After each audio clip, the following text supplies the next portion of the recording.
आज हम एक अलग तरह के टॉपिक पर बात करेंगे। जैसे कि हम हमेशा कोई भी काम करने से पहले सोचते हैं कि उस काम को करने से पहले हमें कौन-कौन सी तैयारी करनी चाहिए।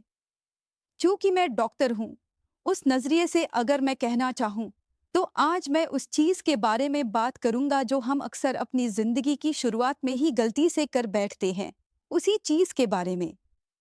जैसे कि हम में से जो डॉक्टर हैं या जो डॉक्टर नहीं भी हैं, आजकल हमारा इंटरनेट, हमारी सारी तकनीक इतनी ज़्यादा हमारे करीब आ गई है कि हम उस तकनीक पर निर्भर होकर कई बार बहुत सी जानकारियां अपनी ज़िंदगी में ले आते हैं।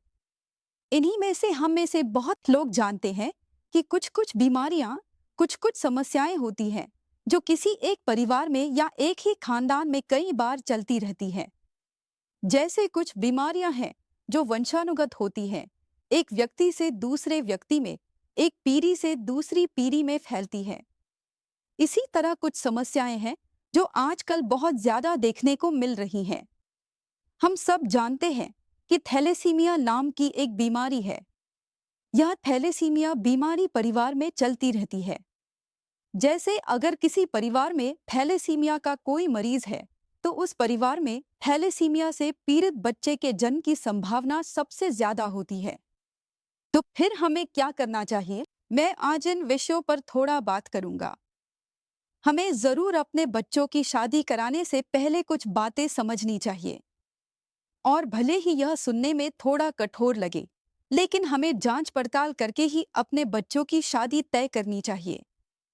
जैसे कि हम जानते हैं, हमारे इस्लाम धर्म में भी कहा गया है कि कभी भी परिवार के भीतर शादी नहीं होती। जैसे कजिन मैरिज, जिसे हम कंसेंग्यूनियस मैरिज कहते हैं। ऐसी शादियों में अक्सर जो संतानें जन्म लेती हैं, उनमें कई बार बहुत सी जेनेटिक समस्याएं या जेनेटिक बीमारियां पाई जाती हैं। थैलेसीमिया भी ठीक वैसी ही बीमारी है। हमारे पास खून की कुछ जांचें हैं, जिनके जरिए हम पता लगा सकते हैं कि किसी के अंदर थैलेसीमिया का जीन है या नहीं। एक बहुत ही छोटा और आसान टेस्ट है खून की एक जांच, जिसे हम हेमोग्लोबिन इलेक्ट्रोफोरेसिस कहते हैं।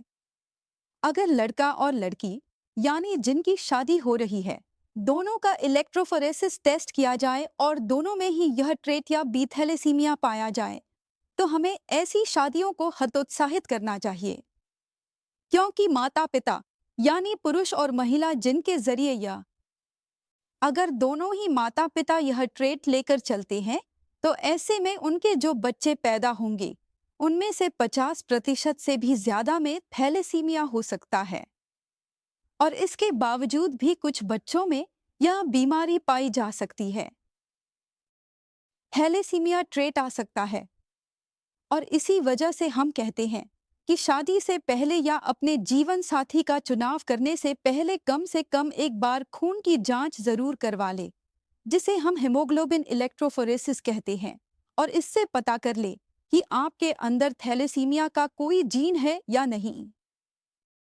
अगर ऐसा है तो इस बारे में सोच समझकर फैसला लें। उसके बाद आप निर्णय लें, क्योंकि एक परिवार में एक बीमार बच्चे का जन्म होना बहुत बड़ी जिम्मेदारी हो सकती है। यह मानसिक बोझ हो सकता है, यह पैसों का बोझ हो सकता है, यह समय का बोझ हो सकता है। क्योंकि थैलेसीमिया से पीड़ित बच्चे या ऐसे बच्चे जिन्हें थैलेसीमिया होता है, उन्हें हर महीने खून चढ़ाना पड़ता है। और यह जो हर महीने खून चढ़ाने की प्रक्रिया है, उसमें धीरे धीरे समय का अंतराल कम होता जाता है। कई बार ऐसा देखा गया है कि 1 महीने की जगह 15 दिन, 15 दिन की जगह 7 दिन, और एक समय ऐसा भी आता है जब यह अंतराल और भी कम हो जाता है। खून चढ़ाना पड़ता है। तो आप समझ सकते हैं कि अगर किसी परिवार में एक बीमार बच्चे का जन्म होता है, तो वह उस परिवार के लिए कितनी बड़ी मानसिक पीड़ा का कारण बनता है। इसलिए अगर हम सब जागरूक हो जाएं, हमारे पास तकनीक है। अब तो इंटरनेट का युग है, पूरी दुनिया डिजिटल हो चुकी है, और बांग्लादेश भी अब डिजिटल बांग्लादेश है। तो फिर हम विज्ञान की इस सुविधा, इस अद्भुत शक्ति, जो हमारी जिंदगी बदल सकती है, उसे क्यों ना अपनाएं? इसलिए अगर हम सब अपने बच्चों को भाई बहनों को या हमारे रिश्तेदारों में जो लोग शादी कर रहे हैं, उन्हें अगर हम एक छोटी सी सलाह या थोड़ी सी जानकारी दे दें, वे सभी लोग शादी से पहले कुछ जांच पड़ताल जरूर करवाएं। अगर आप सारी जांचें नहीं भी करवा सकते तो कम से कम एक हेमोग्लोबिन इलेक्ट्रोफोरेसिस जरूर करवा लें, ताकि पता चल सके कि आपके खून में हेमोग्लोबिन से जुड़ी कोई समस्या तो नहीं है। सभी स्वस्थ रहें, खुश रहें।